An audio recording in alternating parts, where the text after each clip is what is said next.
Guys, এটা হলো museum of illusion. New Delhi metro station থেকে মাত্র 10 টাকার মেট্রোর টিকিট কেটে ইয়েলো লাইন ধরে রাজীব চকে নেমে তার পাশেই রয়েছে এই মিউজিয়াম অফ ইলিউশন। আমি যন্তর মন্তর থেকে মিউজিয়াম অফ ইলিউশনে এলাম। যন্তর মন্তর থেকে মিউজিয়াম অফ ইলিউশনের ডিস্টেন্স হলো মাত্র 700 মিটার। সায়েন্টিফিক্যালি বিভিন্ন কাজ আর মিরর দ্বারা এখানে বিভিন্ন রকমের ইলিউশন ক্রিয়েট করা হয়েছে এই মিউজিয়ামের অভ্যন্তরে। গাইস, এটা হলো মিউজিয়াম অফ ইলিউশন। এখানে যেটা হচ্ছে টিকিট প্রাইস রয়েছে 600, কিন্তু মর্নিং অফার বলে একটা অফার রয়েছে এখানে, যেখানে 500। যদি দুপুর 12টার আগে যদি টিকিট কাটা হয় তাহলে 500 টিকিট রয়েছে। আর টাইমিংটা হলো 1 আওয়ার। এখানে আমি আছি, আর এখান থেকে মিউজিয়াম অফ ইলিউশনটা হচ্ছে মানে অনেক রকমের মিরর এখানে লাগানো আছে। যদি তোমাদের এখান থেকে দেখাই, এখানে কিন্তু এখানে লেখাই রয়েছে মিউজিয়াম অফ ইলিউশন। তো তোমাদের গুগল ম্যাপের লিঙ্কটাও দিয়ে দেবো। তোমরা যদি নিউ দিল্লিতে আসো, নিউ দিল্লিতে আসলে কিন্তু এইখানে তোমরা যন্তর মন্তরের পাশেই রয়েছে। এটা যন্তর মন্তর থেকে এখানে ডিস্টেন্স 700 মিটার। নিয়ারেস্ট মেট্রো স্টেশন হলো Rajiv Chowk metro station. Guys, এটা হচ্ছে কনআউট প্লেস, রাজীব চক। এটা হচ্ছে নিউ দিল্লির বড় বিজনেস সেন্টার বলা হয়, মানে অনেক বড় বড় কোম্পানি এখানে রয়েছে। এখানে একটা বড় ন্যাশনাল ফ্ল্যাগ রয়েছে, যেটা দেখতে পাচ্ছি খুব সুন্দর লাগছে। আর এই ভিতরটাও খুব সুন্দর লাগছে দেখতে। আর বাইরে তো প্রচণ্ড রৌদ্রের তাপ রয়েছে। এখানে কিন্তু খুব সুন্দরভাবে এই জায়গাটা মেনটেন করা হয়েছে দেখতে পাচ্ছি। এখানে একটা সিসিডিও আছে, সিসিডিটা ওই পাশে আছে। তো এইদিকে হেঁটে যাব, আর হেঁটে যেতে যেতে তোমাদের দেখাবো যে এই জায়গাটা কীরকম। এটা কিন্তু সবথেকে বড় বিজনেস সেন্টারের মধ্যে পড়ে, কনআউট প্লেস। তো খুব সুন্দর এই জায়গাটা। এখানে বড় বড় বিল্ডিং যেগুলো এখান থেকে দেখতে পাচ্ছি, সেগুলো সব বড় বড় একটা মানে বিজনেস সেন্টার বলা যায়। এই জায়গাটাও কিন্তু খুব সুন্দর লাগছে দেখতে। এখানে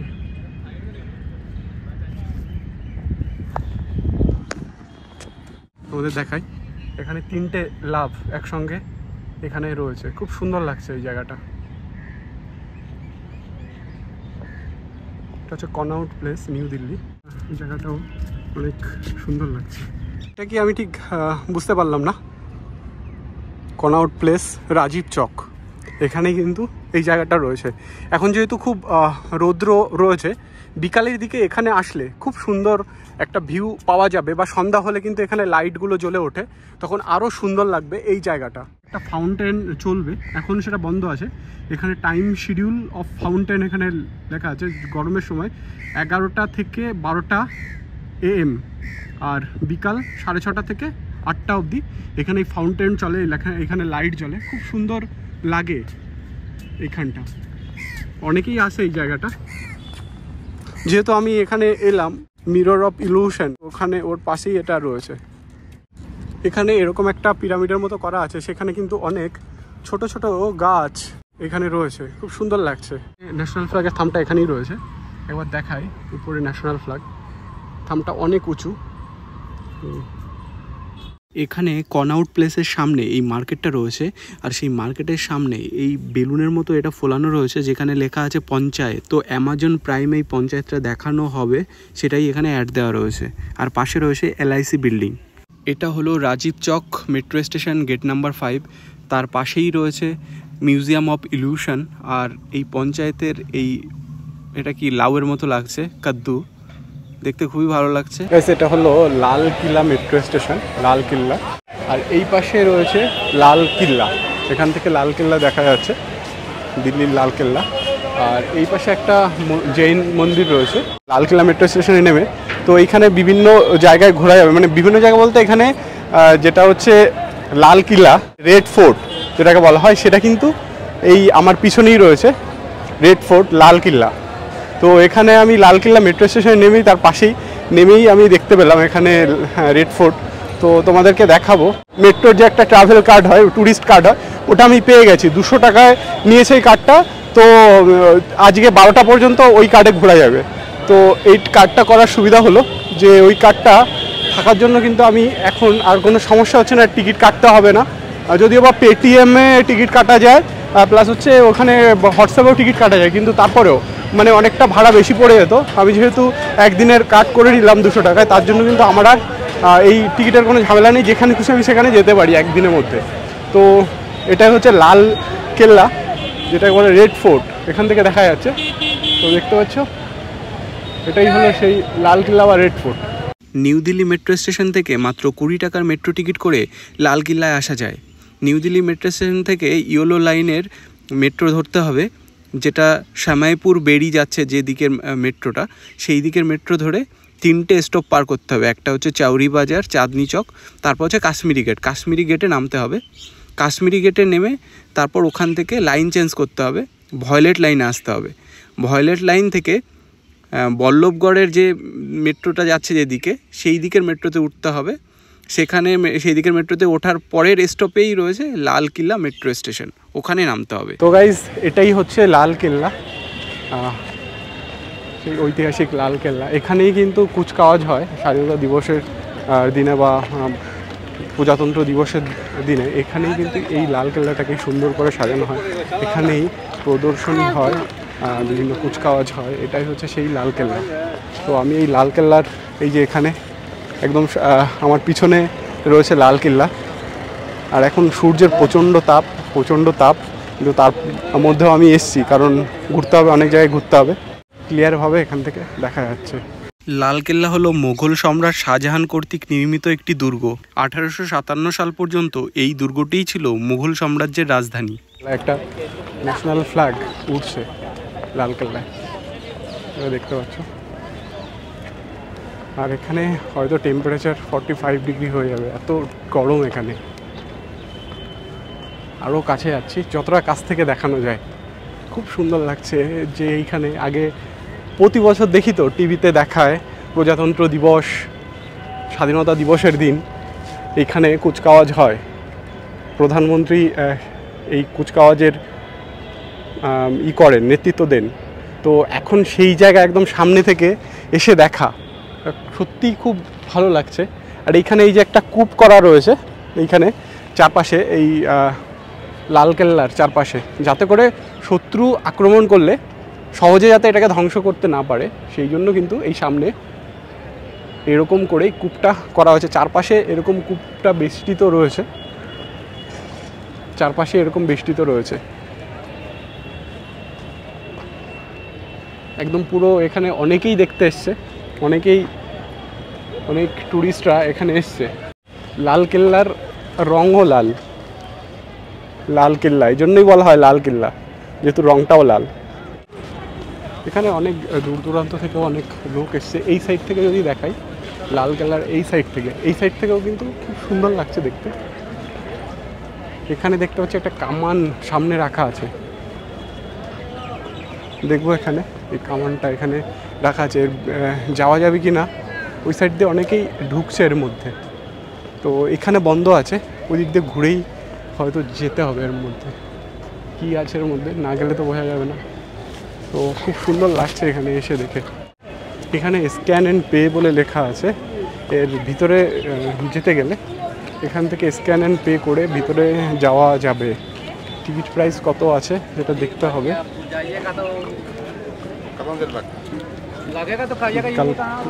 সকাল 9টা থেকে বিকাল 5টা অবধি খোলা আছে। মিউজিয়ামের মধ্যে মিউজিয়াম রয়েছে। ক্যাশলেস ডেবিট কার্ড দিয়ে করলে 35 rupees only. Moment and museum দুটো মিলে 56 টাকা। তো এখানে স্ক্যানারও দেওয়া আছে, স্ক্যান করেও বুক করা যাবে। এখন এই লাল কেল্লার ভিতরে ঢুকবো, রেড ফোর্ট এর ভিতরে ঢুকতে গেলে এখানে টিকিটটা কেটে নিলাম। 56 রুপিস লেগেছে, অনলাইনে কেটে নিলাম। যদি অফলাইনে কাটতাম তাহলে 80 টাকার মতো লাগতো, কিন্তু অনলাইনে কাটার জন্য অফারে তার জন্য কম লেগেছে।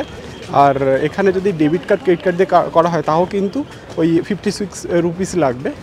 ভিতরে মিউজিয়াম প্লাস হচ্ছে অনেক কিছু দেখার আছে, সেইগুলো দেখার জন্য ওই 56 রুপিস লাগবে, মানে দুটো মিলিয়ে। সামনে আমি আছি এই লাল কেল্লার, দেখতে পাচ্ছ একদম সামনে রয়েছি। এখান দিয়ে ঢুকতে হবে। এখানে একটা কামান রাখা রয়েছে এই গেটের সামনে।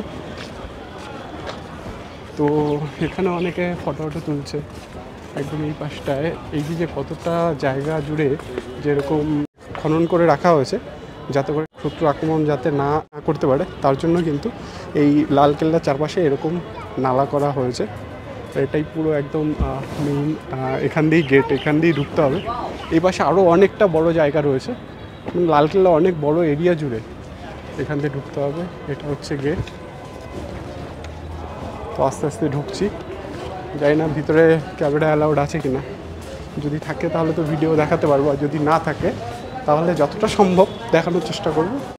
এই একদম ভিতরে চলে এলাম, অনেক বড় এরিয়া, অনেক বড় জায়গা এই লালকেল্লা। দিল্লির কোনো কিছু হিস্ট্রিক্যাল দেখার আগে সবার আগে এই লালকেল্লাই দেখানো হয়। এই যে এখানে একদম সামনে যেহেতু আছি এই জন্য এরকম উঁচু দেখাচ্ছে, অনেক যেহেতু উঁচু, অনেকটাই উঁচু। এখান দিয়ে ঢুকতে হবে, সবাই এখানে বেরোচ্ছে, এখান দিয়ে ঢুকছে, ঢোকার পরে বেরোচ্ছে। এই লালকেল্লার ভিতরে অনেক এরকম দোকান আছে, জুয়েলারি এরকম একটা দোকান। এখানে একটা স্টোর আছে যেখানে ক্যাপ ট্যাপ পাওয়া যায়। এখানে ম্যাক্সিমামই এখানে মেয়েদের জুয়েলারি জিনিস এখানে রয়েছে। এখানে কিছু শাল দেখতে পাচ্ছি, पश्मीना রয়েছে এখানে। এখানে যা पश्मीना রয়েছে সবই কি 500? सब 500 करके है। और ये वाला भी आपका है? इसका कितना प्राइस है? अच्छा अच्छा। তো এখানে দেখতে পাচ্ছি এখানে অনেক এরকম আরও অনেক রকমের এখানে জিনিস রয়েছে। এখানে দেখতে পাচ্ছি পশমিনা আছে 300 করে আছে এগুলো। এ ক্যা হে? স্টলে আছে। এখানে আরও অনেক রকমের দোকান আছে। আর এইখানে ভিতরে এইদিকে একটা দরজা আছে, এর মধ্যে গিয়ে দেখব যে এখানে কীরকম। এখানটা একদম সবুজে ঘেরা এরিয়া, খুব ভালো লাগে এখান থেকে দেখতে। দেখো ভিতরটা কত সুন্দর। এখানে আর কেউ ঢুকছে না। দিল্লির লাল কেল্লা, যেটাকে বাংলায় বলা হয় রেড ফোর্ট বলা হয় ইংলিশে, লাল কিলা বলা হয় হিন্দিতে। প্রচুর এরকম স্টোর এখানে রয়েছে। এখন এই আস্তে আস্তে এগিয়ে যাচ্ছি সামনের দিকে। মিউজিয়াম রয়েছে, আর কি আছে জানি না, যেহেতু প্রথমবার এসেছি জানি না, ওই জন্য এখানে আর কি দেখার মতো আছে। তো আস্তে আস্তে এগিয়ে যাব, গিয়ে দেখবো যে আর কি রয়েছে দেখার মতো। 360 ডিগ্রি শো আছে এখানে, কি আলাদাভাবে টিকিট কাটতে হবে কিনা দেখতে হবে।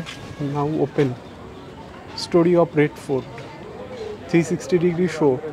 এখানে 360 ডিগ্রি শো চলে, কত কি প্রাইস আছে সেটা একটু জিজ্ঞাসা করবো। এখানে যে শোটা আছে এখানে আলাদা করে টিকিট নিতে হবে। এখানে শো আছে 3D শো, যেটা জানলাম যে এখানে ভিতরে তো ভিডিওগ্রাফি অ্যালাউড না। তো এখানে যে শোটা চলছে, মানে এখানে যে শোটা হবে সেটা হচ্ছে 3D শো। এই 3D শো এর জন্য আলাদা করে টিকিট রয়েছে, 100 রুপিস টিকিট রয়েছে। আর এখানে 10 মিনিটের শো রয়েছে। তো এখানে হচ্ছে সেই 3D শো যেটা হয় এখানেই হয়। তো আমি যে বাইরে থেকে টিকিট কাটলাম সেটা 56 রুপিস লেগেছে যে টিকিটটা, আর এটা কিন্তু সেটার আলাদা। এখানে যে শোটা হবে সেটা 3D শো, সেটার জন্য আলাদা টিকিট রয়েছে। এখানে 2 শো এভরিডে এক্সেপ্ট মানডে, মানে মানডে ছাড়া আর অন্য দিনে 2টো করে শো হয়। এখানে কি আছে একটু দেখে আসি তাহলে, ওখানে কি আছে। তো এখানে কি আছে একটু দেখি। অনেকে তো ফটোশ্যুট করতে ব্যস্ত এখানে। এর ভিতরে কি থাকতে পারে দেখবো। তো গাইজ একদম দেখতে পাচ্ছ, একদম চারপাশটা তোমাদেরকে ঘুরিয়ে দেখাচ্ছি। এর ভিতরে কিছুই নেই, সম্ভবত কিছুই নেই এর ভিতরে। তো শুধুই আসা, এখানে ভিতরে বন্ধ, কিচ্ছু নেই এর ভিতরে, কিছুই নেই। যেটা আছে ওপাশটাই আছে। তো গাইজ প্রথমে যাব এখানে কি আছে একবার একটু দেখে আসি, তারপর বাঁদিকে যাব। এই যে এই পাশে সবাই এখান থেকেই বেরোচ্ছে, এই দিকে তারপরে যাব। আর এই দিকে যাব সবার আগে, যে এখানে কি আছে। সামনে যেটা দেখা যাচ্ছে এটা হলো দেওয়ানি আম। এই দেওয়ানি আমের ভিতরে একটা সিংহাসন রয়েছে, সেই সিংহাসনের নাম হলো ঝরোখা। এই সিংহাসনে বসেই সম্রাটগণ সাধারণ মানুষের সঙ্গে দেখা করতেন বা তাদের দর্শন দিতেন।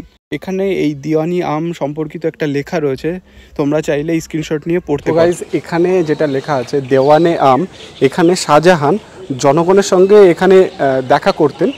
দেওয়ানে আম মানে হচ্ছে জনসাধারণ এর সঙ্গে রাজার যে দেখা করার স্থান সেটা। আর এটা হচ্ছে 1628 থেকে 1658 সাল পর্যন্ত এই জায়গাটা ব্যবহার করেছিলেন সেই সময়ে। আর এখানে রয়েছে একটা মার্বেলের ছাউনি রয়েছে, যার একটা সম্রাটের সিংহাসন রয়েছে এখানে, মার্বেলের মঞ্চ, আর ছাউনিটির পিছনে দেওয়ালে বহু রঙের পাথর দিয়ে সুন্দর করে সাজানো রয়েছে। তো এই ভিতরেটা গিয়ে দেখব। এখানে শাহজাহান, সম্রাট শাহজাহান এখানে জনগণের সঙ্গে, মানে সাধারণ লোকের সঙ্গে এখানে দেখা করতো। এটা হচ্ছে সেই জায়গা। এখানে যে সিংহাসনটা আছে এখানে শাহজাহান এখানে বসতেন, এটা হচ্ছে সেই জায়গা। তো এখানে ঘেরা দেওয়া রয়েছে, মানে ভিতরে যাওয়া যাবে না, কাঁচ দিয়ে ঘেরা রয়েছে। খুব সুন্দর লাগছে এখান থেকে এই জায়গাটা দেখতে। আর এখানেই হয়তো সম্রাট শাহজাহান এখানে বসতেন, এখান থেকেই সাধারণ মানুষের সঙ্গে দেখা করতেন। উপরটা যদি দেখাই, এরকম অনেক পুরনো দিনের এই ঐতিহাসিক নিদর্শন এখানে রয়েছে, কাঁচ দিয়ে ঘেরা রয়েছে। এখানে এই সামনে এরকম, এই পাশটা এরকম, মানে এটা একটা ঐতিহাসিক নিদর্শন এখানে রয়েছে। এই সম্রাট শাহজাহান যেখানে সাধারণ লোকের সঙ্গে দেখা করতেন সেই জায়গাটা আমি এখন আছি। তো খুব সুন্দর লাগছে এখানে এসে দেখে, কারণ এই জায়গাটা একদম ঐতিহাসিক একটা জায়গা, ইতিহাসের স্মৃতি বহন করে এই জায়গাটা। মিউজিয়াম আছে, সেই মিউজিয়ামটা এখন যাব। মিউজিয়ামে কীরকম কী দেখার মতো আছে, মিউজিয়ামে কী আছে সেটা যদি ভিডিওগ্রাফির পারমিশন থাকে তবেই দেখাতে পারবো, আর না হলে এমনিতেই দেখে আসতে হবে। এইদিকে দেখানো আছে কি মমতাজ মহল, মমতাজ মহলটা এইদিকে, আর দেওয়ানে আম সেটা তো তোমাদের দেখালাম। তো গাইজ এখন দেখে আসছি মমতাজ মহলটা কীরকম। এই দিকের সবুজ গাছপালা খুবই সুন্দর লাগছিল। এইদিকে রয়েছে মমতাজ মহল। অগ্নিকাণ্ডের পর এই মমতাজ মহলটি ব্রিটিশরা সামরিক কারাগার হিসাবে ব্যবহার করেছিলেন। ঝিঝি পোকার ডাক শোনা যাচ্ছে এই দিকে যেতে যেতে। এখানে লেখা আছে মমতাজ মহল। আর শাহজাহানের প্রিয় রানী মমতাজের নাম অনুসারে এই রাজকীয় অ্যাপার্টমেন্টটির নামকরণ করা হয়েছে মমতাজ মহল। 1628 থেকে 1658 সালের মধ্যে এই মমতাজ মহলটা তৈরি করা হয়। মমতাজ মহলের ভিতরে একটি অংশ ছিল যেটাকে ছোট রংমহল বলা হতো। आप लोग कहाँ से आए हैं? हम लोग बिटोरनी से। अच्छा अच्छा, तो यहाँ पे क्या आप घूमने यहाँ पे ही रहते हैं क्या? नहीं, घूमने के लिए आए हैं। अच्छा अच्छा, घूमने के लिए आए हैं। कितना दिन का टूर है आप लोगों का? कितने दिन का नहीं, मतलब अच्छा, आप जा सकते हैं, मतलब यहाँ से आपका घर जा सकते हैं? कितना टाइम लगता है? यहाँ से तो बहुत दूर है हम लोगों का गाँव। अच्छा, तो क्या क्या दिखा आज? क्या बस पूरा ताज, मतलब वो देख लिए लाल अच्छा अच्छा अच्छा, लाल किला छोड़ के और कुछ दिखा है? लाल किला छोड़ के और क्या देखेंगे यहाँ पर? अच्छा, पूरा गार्डन हो रखा है। कुतुब मीनार जाइए। हाँ, ये सब तो देखा हुआ है अपना पूरा है। अच्छा अच्छा, कुतुब मीनार, इंडिया गेट वगैरह जो हाँ हाँ हाँ, पुरानी किला। এই মমতাজ মহল একটি খিলনাযুক্ত স্তম্ভ দ্বারা বিভক্ত 6টি অ্যাপার্টমেন্ট নিয়ে গঠিত এবং মূলত অভ্যন্তরে নানান রকম কারুকার্য এবং নকশা অঙ্কিত ছিল। এখানে যে ঘরটা আছে, এই ঘরটা যে কি সেটা এখানে লেখা আছে। এটা হলো নহরি বিহিসাত, এই জায়গাটার নাম, যেটা হচ্ছে স্বর্গের খাল বলা হয়। এখানের গুরুত্বপূর্ণ বৈশিষ্ট্য হলো এর ভিতরে জলের সরবরাহ করা আছে, এবং এখানে ভিতরে এমনই একটা ঘরের মতো করা আছে, এমন একটা জায়গা করা আছে যেখানে মানে এয়ার কন্ডিশনিং সিস্টেম ভিতরে করা হয়েছে। সেই আমলে করা ছিল, মানে তখন তো আর ইলেকট্রিসিটি ছিল না, বা সেই সময় এয়ার কন্ডিশনিং কোনো রকমের সিস্টেম ছিল না, কিন্তু এখানে এমনই একটা ভাবে এই ঘরের অভ্যন্তরটা তৈরি করা হয়েছে যেটা কিন্তু এয়ার কন্ডিশনিং আর জল মানে সরবরাহর জন্য এই ঘরটাকে ব্যবহার করা হতো সেই আমলে। তো গাইজ এখানে যেটা রয়েছে এটা হচ্ছে খাসমহল। এটা ছিল সম্রাটের ব্যক্তিগত একটা প্রাসাদ। তো এটা হচ্ছে খাসমহল, যেটা হচ্ছে সম্রাটের ব্যক্তিগত একটা প্রাসাদ ছিল। এটা প্রাসাদটি 3টি অংশ নিয়ে গঠিত। দিওয়ানে খাসের মুখোমুখি 3টি কক্ষের তসবিরখানা বলা হতো। এটি সম্রাটের ব্যক্তিগত উপাসনার জন্য ব্যবহার করা হতো। এর পিছনে 3টি কক্ষ রয়েছে। তো গাইস, এটা হলো খাসমহল। আর এই খাসমহল মানে হচ্ছে সম্রাটের প্রাইভেট একটা ঘর, মানে পার্সোনাল ইউজের জন্য সম্রাটের এটা ঘর। সম্রাট শাহজাহান এই ঘরটা পার্সোনালি ইউজ করতেন।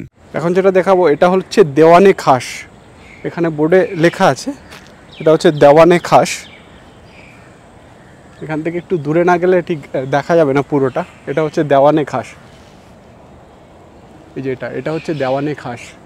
তো এই দেওয়ানে খাস হচ্ছে দেওয়ানে আম যেরকম সেরকমই এটা হলো দেওয়ানে খাস। দেওয়ানে আমে যেটা হতো সাধারণ লোকের সঙ্গে সম্রাট শাহজাহান সে দেখা সাক্ষাৎ করতেন, আর দেওয়ানে খাস হলো স্পেশাল যারা ভিআইপি পার্সন ছিল তাদের সঙ্গে দেখা সাক্ষাৎ করতেন এই দেওয়ানে খাসে। এই যে প্রাসাদটা রয়েছে এটাকে বলা হয় হাম্মাম। এখানে নবাব তার ব্যবসায়িক গুরুত্বপূর্ণ সিদ্ধান্তগুলো এখানে নিতেন। এটা হচ্ছে হাম্মাম। এই প্রাসাদটা এই পাশে যে প্রাসাদটা এটাকে বলা হয় হাম্মাম। এখানে নবাব তার গুরুত্বপূর্ণ সিদ্ধান্তগুলো উনি এখানে নিতেন। রাজকীয়তায় পূর্ণ এই মহলের 3টি অ্যাপার্টমেন্ট ছিল। নদীর ধারের অ্যাপার্টমেন্টে ছিল একটি ড্রেসিং রুম, সেখানে 2টি ফোয়ারা মেশিন ছিল, একটার মাধ্যমে গোলাপ জল স্প্রে করা হতো। কেন্দ্রীয় অ্যাপার্টমেন্টে একটি মার্বেল বেসিন ছিল যাতে ইচ্ছামতো ঠান্ডা জলের ব্যবহার করা যেতে পারে। আর ওয়েস্ট এন্ড অ্যাপার্টমেন্টটিতে স্নানের জন্য ব্যবহার করা হতো, যেখানে গরম জলের ব্যবস্থাও ছিল। তো গাইজ এখন যেটা দেখাচ্ছি এটা হচ্ছে মতি মসজিদ। সম্রাট আওরঙ্গজেব তার ব্যক্তিগত ব্যবহারের জন্য এই মসজিদটা নির্মাণ করেছিলেন। তো আমরা একটু ভিতরে যাব এই মসজিদের। এই মতি মসজিদকে সম্রাট আওরঙ্গজেব এমন জায়গায় তৈরি করেছিলেন যে দিনে বা রাতের বেলায় তিনি যাতে সামান্য পথ হেঁটেই উপাসনালয়ে পৌঁছতে পারেন। এই মসজিদটিকে মহিলারাও ব্যবহার করত, যারা একটি প্যাসেজ দিয়ে উত্তর পথে প্রবেশ করত। মসজিদটি একটি উঁচু স্তম্ভের উপর নির্মিত এবং একটি তামার প্রলেপযুক্ত দরজাও রয়েছে। হায়াত বখশ নামে এই বাগানটা রয়েছে। এই বাগানের উত্তর এবং দক্ষিণ দিকে 2টি মার্বেল প্যাভিলিয়ন যথাক্রমে সাওয়ান ও ভাদান নামে পরিচিত। মোঘল ঐতিহ্যে নির্মিত মোঘলদের এই বাগান সত্যি খুব মনোমুগ্ধকর এবং প্রাকৃতিক সৌন্দর্য বহন করে। যেটা হচ্ছে জাফর মহল হচ্ছে সম্রাট বাহাদুর শাহ দ্বারা নির্মিত মহল। 1842 সালে দ্বিতীয় বাহাদুর শাহ এই মহলটা নির্মাণ করেছিলেন। এই জাফর মহলটি রয়েছে বখশ বাগানের মাঝখানে সাওয়ান এবং ভাদান প্যাভিলিয়নের সঙ্গে সম্পর্কযুক্ত। এই জাফর মহলটি লাল বেলেপাথর দিয়ে তৈরি। মহলটি 48.2 মিটার বাই 46.6 মিটার পরিমাপের একটি বড় ট্যাঙ্কের মাঝখানে অবস্থিত। এটা হচ্ছে সাওয়ান ভাদান প্যাভিলিয়ন। এটা হিন্দু ক্যালেন্ডারের বর্ষাকালের 2 মাসের নাম অনুসারে এদের নামকরণ করা হয়েছে। এটি শুধুমাত্র সাদা মার্বেল দ্বারা নির্মিত। সাওয়ান ও ভাদান এই 2টি প্যাভিলিয়ন বাইরে থেকে একে অপরকে প্রতিফলিত করে। এটি উত্তর দক্ষিণে অভিন্ন মার্বেল প্যাভিলিয়ন। তো গাইস এটা হলো হেরিটেজ টি হাউস। মিটিং বা বিনোদনের জায়গা ছিল এই হেরিটেজ টি হাউস। এটা ছিল একটি ঐতিহ্যময় টি হাউস। এটা হলো লালকেল্লার উঁচু দেওয়াল। ভিতর থেকে সুউচ্চ এই দেওয়াল এরকমই দেখতে লাগে। লালকেল্লার চারপাশে থাকা চওড়া নালা আর এই উঁচু দেওয়ালের কারণে শত্রুপক্ষ সহজেই আক্রমণ করতে পারেনি। তো গাইস এখন মিউজিয়ামে ঢোকার পালা। এটা হচ্ছে মিউজিয়াম, আর এখান থেকে হচ্ছে মিউজিয়ামের এন্ট্রান্স। যেহেতু আমি 56 রুপিসের টিকিট কেটেছি, তো তার মধ্যেই মিউজিয়ামের টিকিটটাও ইনক্লুড ছিল। তো ভিতরে গিয়ে দেখবো ভিডিও করার পারমিশন পাওয়া যায় কিনা। এটা হচ্ছে মিউজিয়াম। তো মিউজিয়ামের ভিতরে এখন আমি ঢুকবো। তো মিউজিয়ামের ভিতরে ঢুকে তোমাদেরকে দেখাবো। তো মাইক অ্যালাউড না, কিন্তু মোবাইল অ্যালাউড। এটাই বুঝতে পারছি না যে কেন। তো এইখানে আরেকটা জিনিস, এখানে একটা আমি টুপি দেখতে পাচ্ছি। এটা the cap of Netaji Subhashchandra Bose. এটা হচ্ছে এই যে টুপিটা রয়েছে, এটা কিন্তু নেতাজি সুভাষচন্দ্র বসুর এটা টুপি। এখানে দেখতে পাচ্ছি এটা হচ্ছে নেতাজি সুভাষচন্দ্র বসুর টুপি। তো এখানে কিছু ম্যাগাজিন রয়েছে। 74 বছর আগের এই লাল কিল্লা। এখানে টাইম আর হচ্ছে ডেজ এইগুলো কাউন্ট এখানে দেখাচ্ছে। মিউজিয়ামে দেখতে পাচ্ছি এখানে নেতাজি সুভাষচন্দ্র বসুর তরোয়াল, সুভাষচন্দ্র বসুর তৈরি যে আইএনএ, তাদের আই কার্ডটা এরকম ছিল। এখানে নেতাজি সুভাষচন্দ্র বসুর যে চেয়ারে বসতেন সেই চেয়ার এটা। এখানে নেতাজির কিছু ছবি রয়েছে। এপাশে একটা ছবি রয়েছে, এর পাশে আরেকটা ছবি রয়েছে নেতাজির। তারপরে এর পাশে আরেকটা ছবি রয়েছে নেতাজি সুভাষচন্দ্র বসুর। এখানে একটা শো চলছে। এখানে একটা শো চলছে।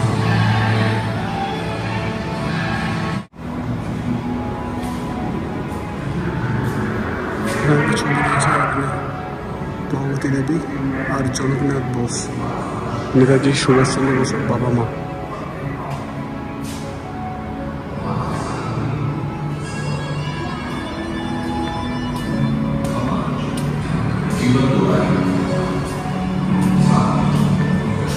এখানে নেতাজি সুভাষচন্দ্র বসু এবং তার ছেলে, ফাদার অ্যান্ড সন,